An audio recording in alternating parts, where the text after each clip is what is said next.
তখন প্রায় রাত 10টা বাজে।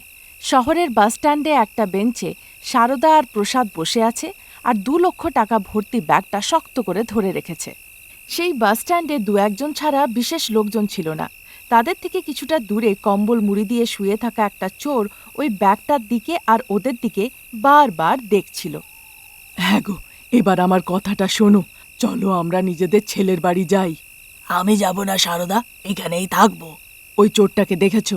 আমাদের ব্যাগ আর আমাদের দিকে কিভাবে টেরা চোখ করে তাকিয়ে আছে। সারদার কথা শুনে প্রসাদ চোরটির দিকে কটকটিয়ে তাকায়। সঙ্গে সঙ্গে চোরটা নিজেকে আপাতমস্তক ঢেকে নেয়।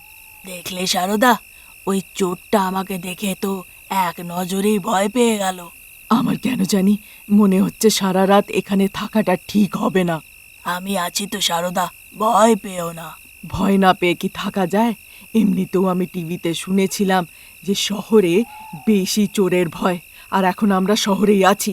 জানি না কখন কোথা থেকে কোন চোর এসে হামলা করে দেবে। সারদা, আমি জানি তুমি এসব কথা বলে আমাকে ভয় পাচ্ছ যাতে নিজের ছেলের কাছে তুমি নিয়ে যেতে পারো, যে আমার বিরুদ্ধে গিয়ে বিয়ে করে 10 বছর ধরে শহরে আছে। তা নয়, চাষের জমির ধান বিক্রি করে 2 লক্ষ টাকার ব্যাগ আছে। গ্রাম যাওয়ার শেষ বাসটাও চলে গেছে। আমরা বাস স্ট্যান্ডে আটকে পড়েছি। আমার কেন যেন মনে হচ্ছে এখানে থাকাটা ঠিক হবে না।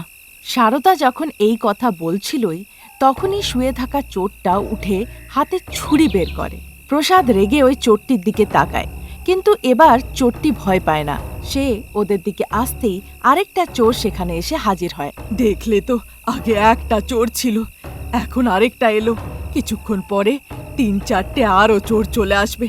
আমাদের তো প্রাণ নেবেই, আর আমাদের টাকা পয়সাও লুটে নেবে। সারদার কথা শুনে প্রসাদের মনেও ভয় ঢুকে যায়। তার মনে হয় যে সেখানে থাকাটা আর ঠিক হবে না। সারদা, তুমি তোমার ছেলের বাড়িটা চেনো? হ্যাঁ জানি। চলো সারদা, আর এখানে থাকাটা ঠিক হবে না। 2জন চোর ওদের দিকে আসতেই সারদা আর প্রসাদ ছুটতে শুরু করে। চোরগুলো ওদের পিছু পিছু ছুটতে লাগে। সারদা আর প্রসাদ প্রায় আধা ঘন্টা দৌড়ানোর পর ক্লান্ত হয়ে পড়ে। তারা একটি বাড়ির সামনে গেটের কাছে এসে দাঁড়ায়। হাঁপাতে হাঁপাতে পেছনে ঘুরে দেখে চোরগুলো আর ছিল না। তখন তারা শাস্তির নিঃশ্বাস ফেলে। সারদা, আমি ছেলের বাড়ি নিয়ে যেতে বললাম, তুমি কোথায় নিয়ে এলে?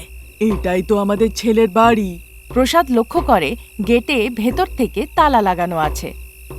দাঁড়াও, ছেলেকে ফোন করি। এই বলে সারদা ফোন করে। শোয়ার ঘরে স্ত্রী আর সন্তানদের নিয়ে ঘুমিয়ে থাকা রমেশ ফোনের আওয়াজ শুনে জেগে ওঠে। ফোনের স্ক্রিনে দেখে মা ফোন করছে। সে ঘাবড়ে গিয়ে ফোনটা তোলে। কি হয়েছে মা, এত রাতে ফোন করেছো? বাবা, আমি আর তোর বাবা গেটের বাইরে দাঁড়িয়ে আছি, একটু তালাটা খোল। কি বললে তুমি মা? তুমি আর বাবা গেটের বাইরে দাঁড়িয়ে আছো? এক্ষুনি আসছি। এই বলে সে ফোনটা রেখে আলো জ্বালায়। তারপর অনামিকাকে জাগায়। অনামিকা, অনামিকা, ওঠো অনামিকা, মা আর বাবা গ্রাম থেকে এসেছেন যে। অনামিকা ঘুম থেকে উঠে বসে। গিয়ে গেটটার তালাটা খোলো, মা বাবা বাইরে দাঁড়িয়ে আছেন। অনামিকা দেওয়াল ঘড়িটা দেখে। দেখে 11টা বেজে গেছে। তুমি কি কথা বলছো? এত রাতেই মা বাবা কেন এলেন?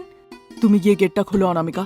বাবা যখন এসছেন নিশ্চয়ই তাহলে গ্রামে কিছু একটা হয়েছে। তুমি যাও, গেটটা খোলো। রমেশের কথা শুনেই অনামিকা এসে গেটের তালাটা খুলে দেয়। সারদা আর প্রসাদ ভেতরে আসে। অনামিকা আবার গেটে তালা লাগিয়ে দরজার কাছে চলে আসে। কেমন আছেন বাবা? মা ভেতরে চলুন। এ কথা জিজ্ঞাসা করছিলই তখন রমেশ ভেতর থেকে বেরিয়ে আসে। মা, বাবা, ঘরের ভেতরে এসো। বাবা রমেশ, ভালো হয়েছে তুমি শহরেই আছো। সারদা, যা হয়েছে ওসব থাক, আমরা বারান্দাতেই শুয়ে সকালে চলে যাব। জিজ্ঞাসা করো বারান্দায় শোয়ার অনুমতি আছে কিনা। এই ঘর আপনাদেরই মা বাবা, চলুন ভেতরে গিয়ে বিছানায় শুয়ে পড়বেন। বাবা, তোমরা কোনো না কোনো দিন নিশ্চয়ই আসবে এই আশা নিয়ে। 3 বেডরুমের বাড়ি নিয়েছিলাম। এত বছর পর তোমার রাগ কমেছে, তুমি আমাকে আর আমার পরিবারকে দেখতে এসেছো।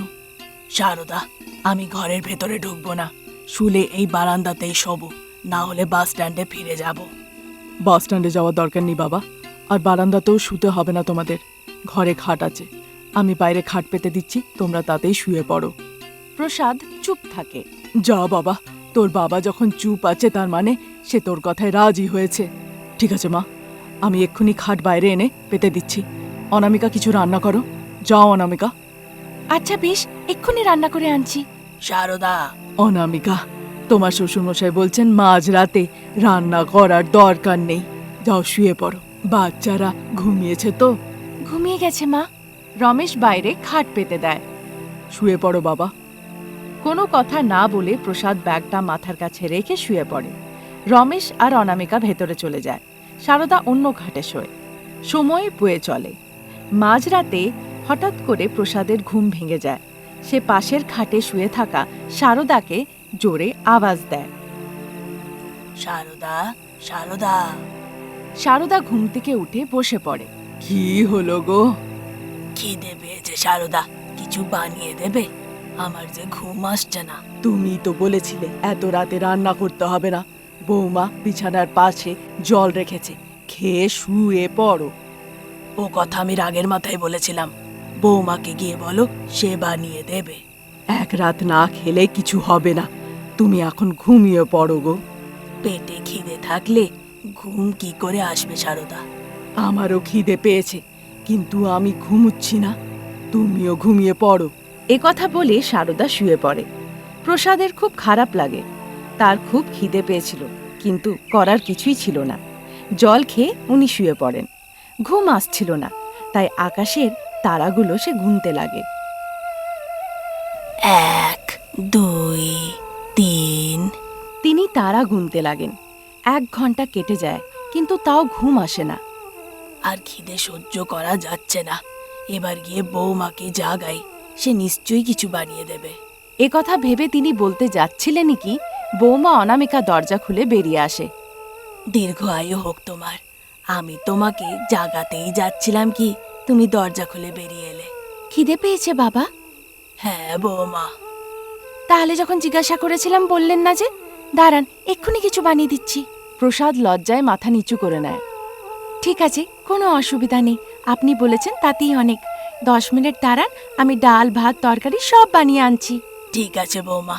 প্রসাদকে কথা বলে অনামিকা ভেতরে চলে যায়। প্রসাদ সারদাকে জাগায়। সারদা, ওই সারদা, ওঠো। সারদা ঘুমের মধ্যেই উঠে বসে। উফ, এখনো ঘুমোওনি? এত খিদে পেয়েছে যে ঘুম কি করে আসবে বলো দেখি। যতই কাকুতি মিনতি করো না কেন, আমি করব না। আর বৌমাও জাগবে না। তোমাকে বানাতে হবে না, আমাদের বৌমাই বানাচ্ছে। কি বললে, আমাদের বৌমা? হ্যাঁ সারদা, আমাদের বৌমা। ওর এই একটা কথাতেই আমি ওর মনটা কেমন বুঝতে পেরেছি। আমার পছন্দের মেয়েকে বিয়ে না করার জন্য 10 বছর ধরে রাগে ছেলে বৌমা নাতি নাতনিদের থেকে দূরে থেকেছি। আজ বুঝতে পারলাম কত বড় ভুল করেছি। প্রসাদ এসব কথা বলছিলই ওদিকে অনামিকা গ্যাস উনুন বাইরে করে রান্না করতে শুরু করে দেয়। বৌমা, সাহায্য করব?